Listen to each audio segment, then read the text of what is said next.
YouTubers, what's up? I'm here on my downstairs cave.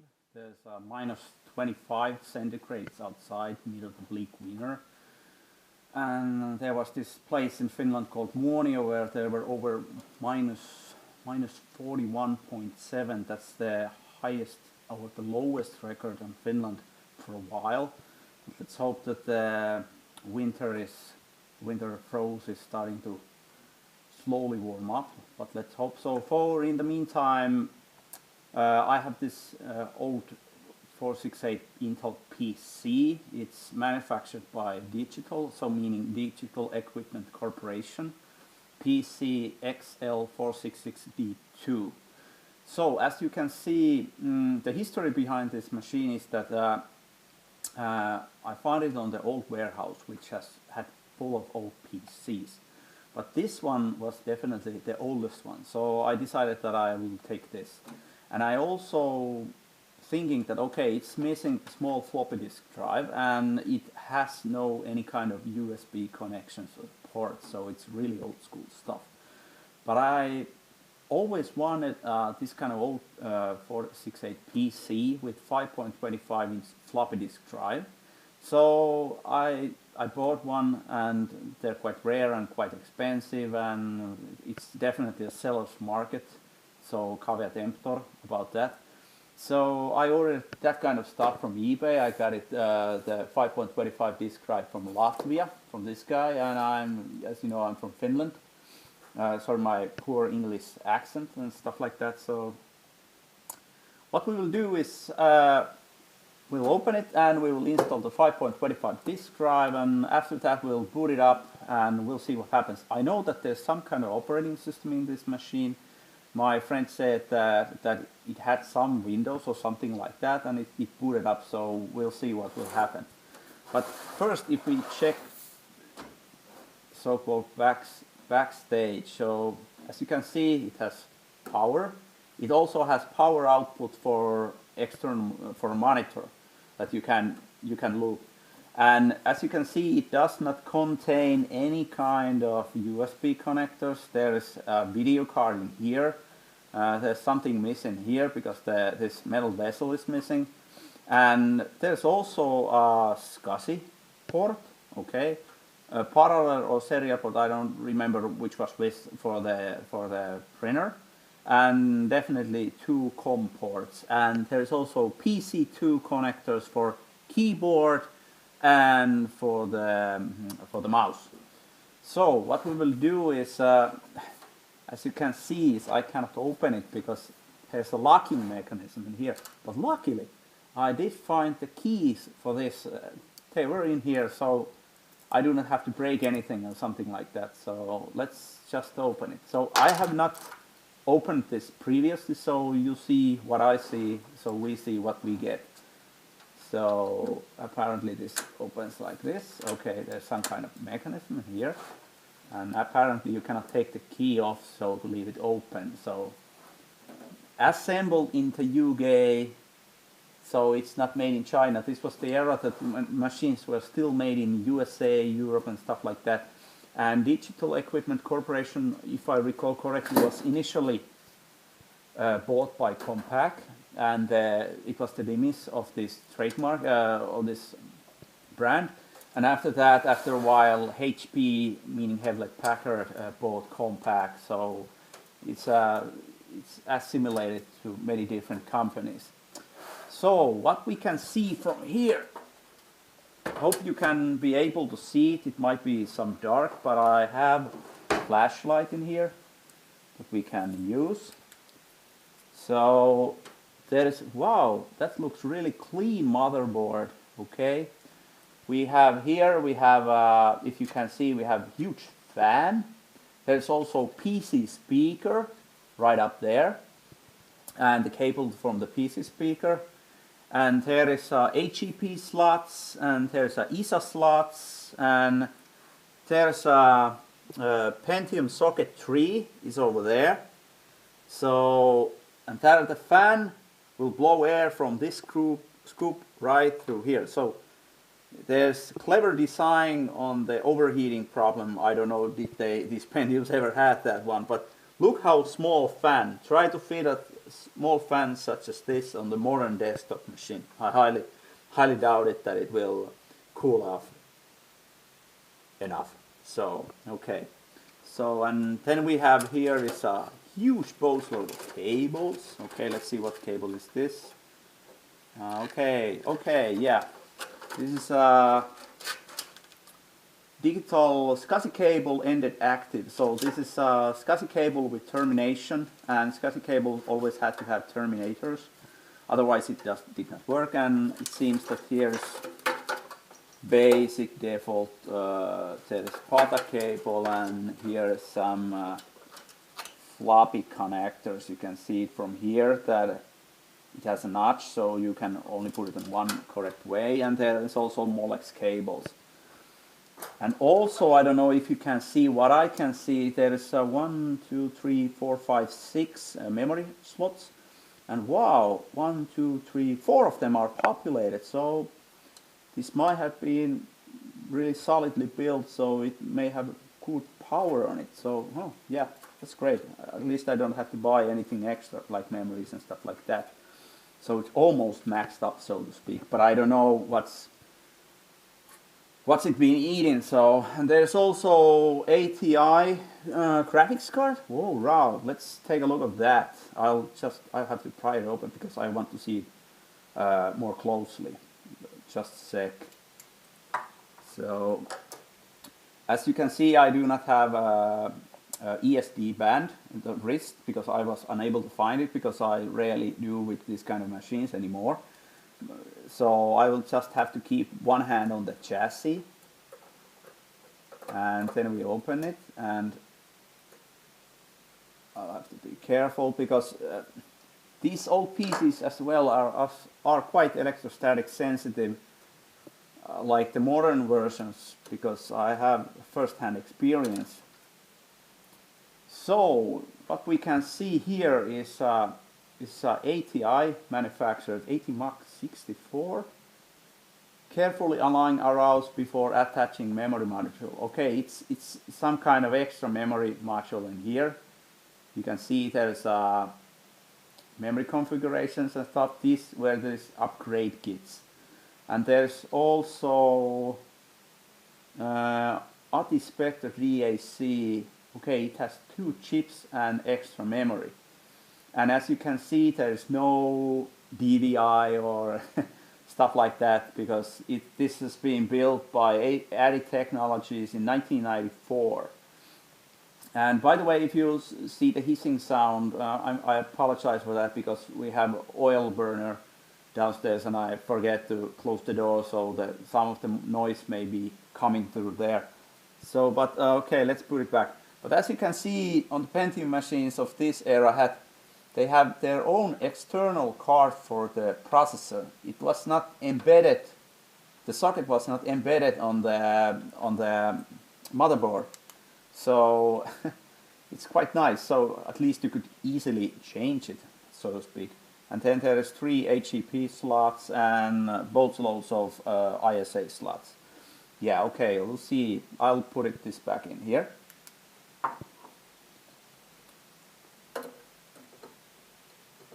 So what we will do is, there's a little bit like that, and then we'll just take the screw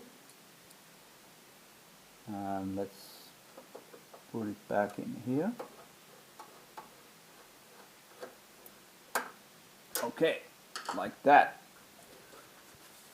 And as you may have noticed, this machine does not have a sound card either, because many machines of this is basically a pre-multimedia PC. It contains it contains very good graphic cards for its era, but it does not contain CD-ROM drive, only floppy disk drive, and no USB connectors, and I believe that you cannot install them anyway on this particular motherboard. I may be incorrect, but I don't know who's the manufacturer. Oh, it's manufactured by Digital. So it's their own proprietary motherboard, like they used to do previously way back then.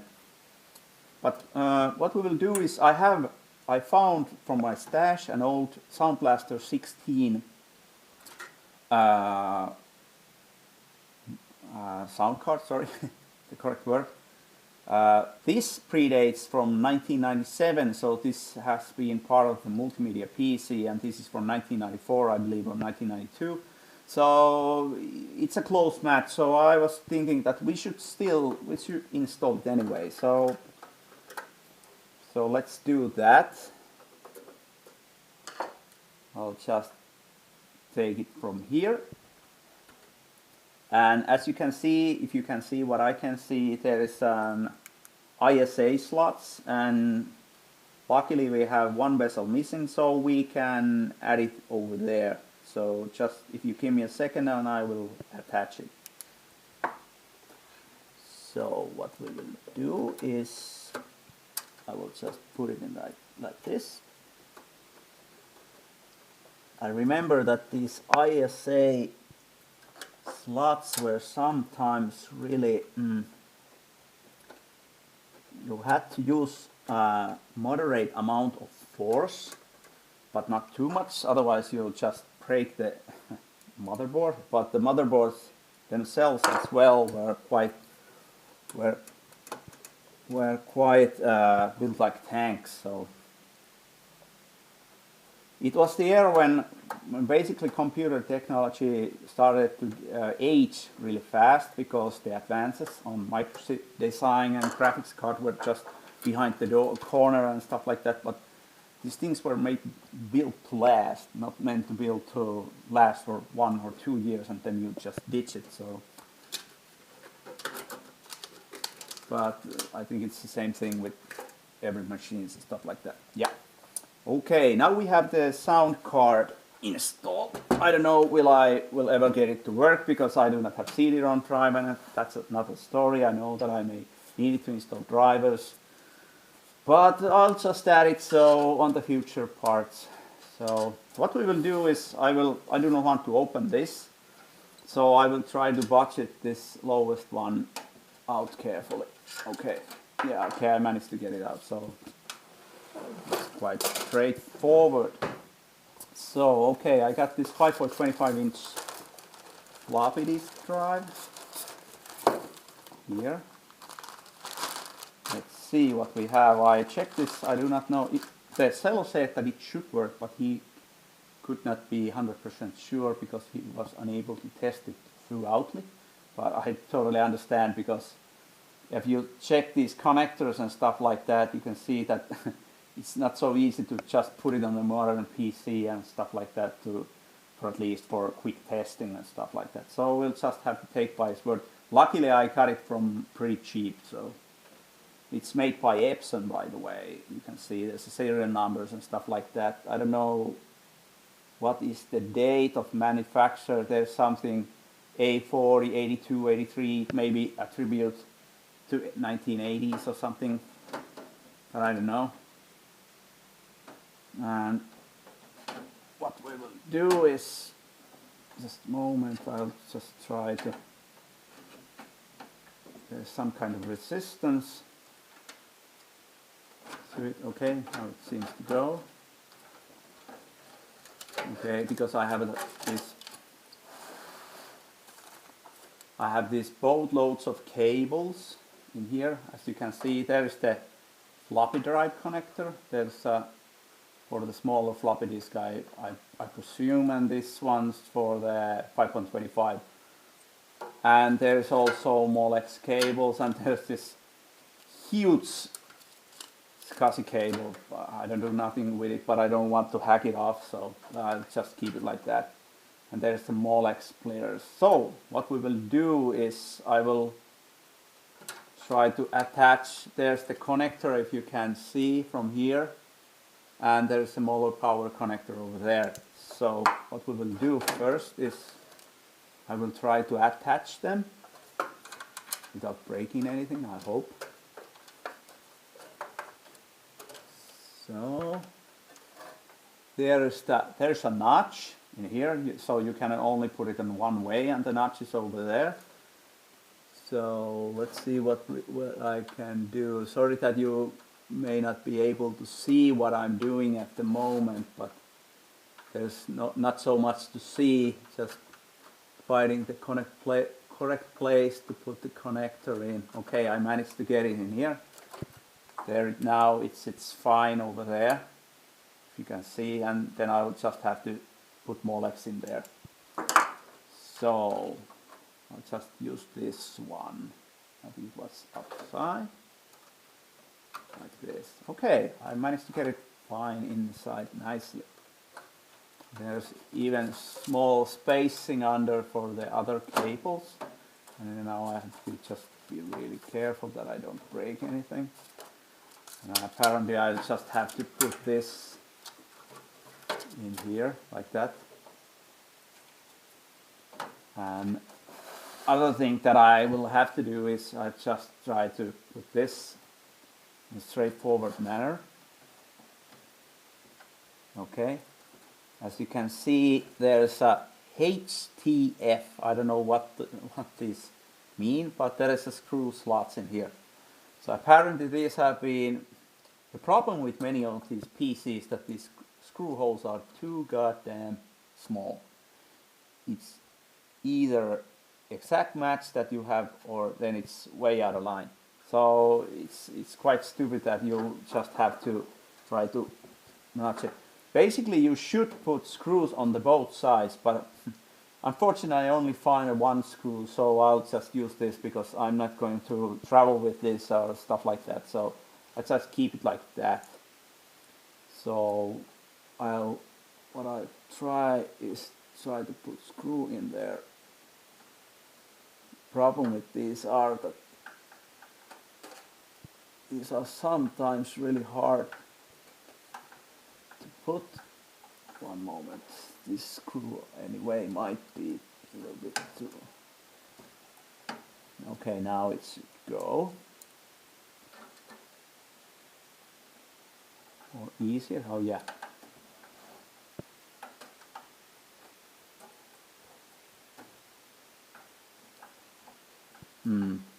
Okay, maybe this. Let's make a switch anyway. So we can take. Let's take. What we should do is. Goddamn! This screw is a little bit too. It seems a little bit too big, but let's see. Okay, then that says it's a little bit out. I know that it's, some purists would say no, horrors, don't do that. But I don't want to keep you waiting, so so okay, this is connected. This you should attach to the CD-ROM drive, but as I do not yet have it, and I'm not so sure, should I put it anyway, because this predates basically from multimedia PC. So this may be even overkill because it's much more older technology, because small floppy disks were way back then the standard, but I have a bunch of games with 5.25 floppy disks, so I'll just have to check if I'll find similar older floppy disk. Okay, now we have it like this, and then we'll just lock it down. So okay, now we have the 5.25 disk drive on it. It's close match to the colors, but you cannot have everything, you know. It would have been nice if I would have this bezel, but apparently it was not included on this machine because I believe it is pre-factory build or something like that. So I'll just have to live with it and check for eBay, for example, if I could find an exact match. If you know who maybe would have that or have this lying around, please leave me a note and I consider it.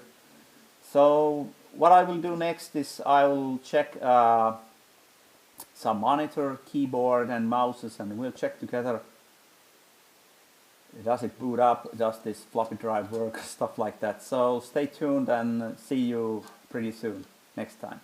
Thank you for watching. Thanks.